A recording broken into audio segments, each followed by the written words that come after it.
Welcome to Chillin' 101. We hope this video helps.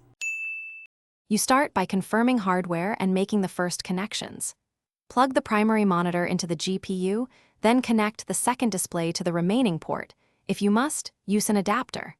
Once done, power on both screens and set cable order so you know which is which. This prevents signal confusion and simplifies configuration.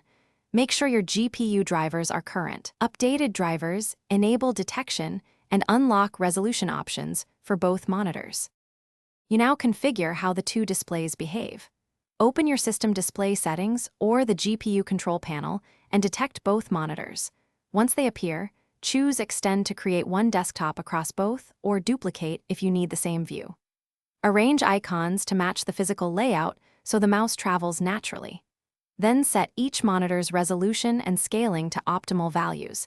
Matching DPI prevents cursor jumps and blurry text, which improves workflow and visual comfort. You finish by assigning a primary display, adjusting refresh rates, and saving a profile if your software allows it. Calibrate colors and position toolbars or docks where they are easiest to reach. This makes applications open on the intended screen. If the second monitor fails to appear, reseat cables, swap ports, or reboot. Sometimes simply toggling display modes fixes detection. As a key troubleshooting tip, make sure drivers are up to date and test, with a known good, cable to isolate.